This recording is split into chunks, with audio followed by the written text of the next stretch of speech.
Plantation ಇನ್ಫೋಗೆ ನಿಮಗೆ ಸ್ವಾಗತ. ಇವತ್ತು ನಾನು ಟ್ರೈಕೋಡರ್ಮಾ ಹರ್ಜಿಯಾನಮ್ ಬಗ್ಗೆ ನಿಮಗೆ ಮಾಹಿತಿ ಕೊಡ್ತಾ ಇದ್ದೀನಿ. ಇದನ್ನು ನಾವು ಬ್ಲ್ಯಾಕ್ ಪೆಪ್ಪರ್ ಅಂದರೆ ಕರಿಮೆಣಸಿನ ಬಳ್ಳಿಗೆ ಉಪಯೋಗಿಸಿದರೆ ತುಂಬ ಒಳ್ಳೆ ರಿಸಲ್ಟ್ ಕೊಡುತ್ತದೆ. ನೋಡಿ, ಇಲ್ಲಿ ನಾವೇನು ಮಾಡಿದ್ದೀವಿ ಅಂದರೆ ಟ್ರೈಕೋಡರ್ಮಾ ಹರ್ಜಿಯಾನಮನ್ನು ನೀಮ್ ಪೌಡರ್ ಜೊತೆ ಮಿಕ್ಸ್ ಮಾಡಿ ಡೆವಲಪ್ ಆಗೋಕ್ಕೆ ಬಿಟ್ಟಿದ್ವಿ. ಈ ರೀತಿ 7 ದಿನ ನಾವು ಮಿಕ್ಸ್ ಮಾಡಿ ಡೆವಲಪ್ ಆಗೋಕ್ಕೆ ಬಿಡಬೇಕು.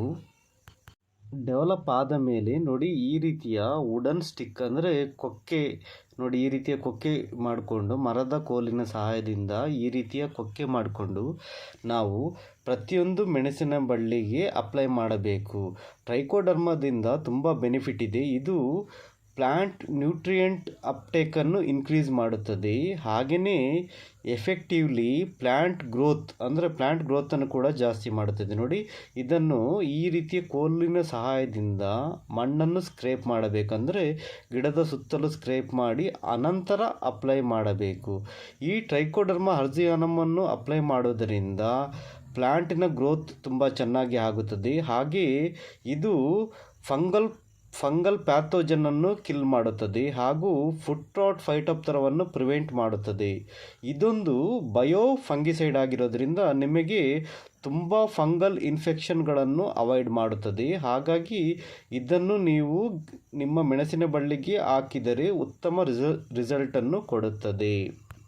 ಇದರ ಜೊತೆಗೆ ನಾವು ನೀಮನ್ನು ಮಿಕ್ಸ್ ಮಾಡೋದರಿಂದ ಇದು ನ್ಯಾಚುರಲ್ ಫರ್ಟಿಲೈಸರ್ ಆಗಿರುತ್ತದೆ. ಹಾಗೆಯೇ ಬಂದು ಕೆಲವೊಂದು ಕೀಟಗಳಿಂದ ನಮ್ಮ ಬಳ್ಳಿಯನ್ನು ರಕ್ಷಿಸುತ್ತದೆ. ಹಾಗೆಯೇ ಇದು ನಿಮಿಟೋಡ್, ಗ್ರಬ್ಸ್, ಟರ್ಮೈಟ್ಸ್, ಮೈಟ್ಸ್ ಈ ರೀತಿ ಮಣ್ಣಿನಲ್ಲಿರುವ ಕೆಲವೊಂದು ಕೀಟಾಣುಗಳಿಂದ ನಮ್ಮ ಮೆಣಸಿನ ಬಳ್ಳಿಯನ್ನು ರಕ್ಷಿಸುತ್ತದೆ. ಹಾಗಾಗಿ ನಾವು ಟ್ರೈಕೋಡರ್ಮಾವನ್ನು ನೀಮ್ ಪೌಡರ್ ಜೊತೆಗೆ ಮಿಕ್ಸ್ ಮಾಡಿ ಹಾಕಿದರೆ ಉತ್ತಮ ರಿಸಲ್ಟ್ ದೊರೆಯುತ್ತದೆ. ನೋಡಿ, ಈ ವಿಡಿಯೋದಲ್ಲಿ ತೋರಿಸ್ತಿರುವ ಹಾಗೆ ಈ ಬುಡದಲ್ಲಿ ಮರದ ಕೋಲಿನ ಸಹಾಯದಿಂದ ಮಣ್ಣನ್ನು ಲೂಸ್ ಮಾಡಿ ಹಾಕಬೇಕು. ಒಂದು ವಿಷಯ ನಾವು ನೆನಪಿಟ್ಟುಕೊಳ್ಳಬೇಕು, ಏನೆಂದರೆ ಟ್ರೈಕೋಡರ್ಮಾ ಹರ್ಜಿಯಾನಮನ್ನು ಅಪ್ಲೈ ಮಾಡುವಾಗ ಮಣ್ಣಿನಲ್ಲಿ ಸಫಿಷಿಯೆಂಟ್ ಮಾಯ್ಶ್ಚರ್ ಲೆವೆಲ್ ಇರಬೇಕು.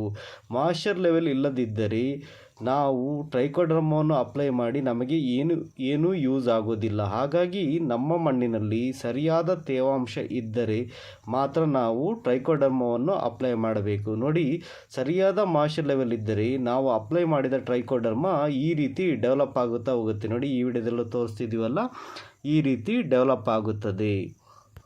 ಟ್ರೈಕೋಡರ್ಮಾ ಅಪ್ಲೈ ಮಾಡಿದ ಮೇಲೆ ಮಿನಿಮಮ್ 15 ದಿನಗಳ ಗ್ಯಾಪ್ ಅಂದರೆ ಕೆಮಿಕಲ್ ಅಪ್ಲಿಕೇಶನ್ಗೆ ಮಿನಿಮಮ್ 15 ದಿನಗಳ ಅಂತರವನ್ನು ಇಟ್ಟರೆ ತುಂಬ ಒಳ್ಳೆಯದು.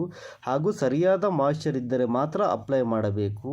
ಟ್ರೈಕೋಡರ್ಮಾವನ್ನು ಮಲ್ಟಿಪ್ಲೈ ಮಾಡಲು ನಾವು ಆರ್ಗ್ಯಾನಿಕ್ ಮೆನ್ಯೂರ್ ಅಂದರೆ ಕಾಂಪೋಸ್ಟ್ ಅಥವಾ ನೀಮ್ ಪೌಡರಲ್ಲಿ ಮಿಕ್ಸ್ ಮಾಡಿ ಸ್ವಲ್ಪ ದಿನ ಇಟ್ಟು ಅಂದರೆ 1 ವಾರದ ತನಕ ಇಟ್ಟು ಡೆವಲಪ್ ಮಾಡಿದರೆ ತುಂಬ ಒಳ್ಳೆಯದು.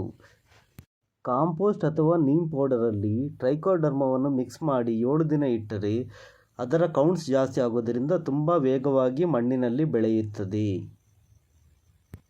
ಮಳೆಗಾಲದ ಸಮಯದಲ್ಲಿ ಟ್ರೈಕೋಡರ್ಮಾವನ್ನು ಈ ರೀತಿ ನೀಮ್ ಪೌಡರ್ ಜೊತೆ ಮಿಕ್ಸ್ ಮಾಡಿ ಹಾಕುವುದರಿಂದ ಮೆಣಸಿನ ಬಳ್ಳಿಯು ರೋಗಗಳಿಂದ ಮುಕ್ತವಾಗಿ ಉತ್ತಮ ಇಳುವರಿಯನ್ನು ನೀಡುತ್ತದೆ. ಹಾಗಾಗಿ ನೀವು ಕೂಡ ಈ ವಿಧಾನವನ್ನು ಅನುಸರಿಸಿ ನಿಮ್ಮ ಮೆಣಸಿನ ಬಳ್ಳಿಯನ್ನು ಉತ್ತಮವಾಗಿ ಇಡಿ.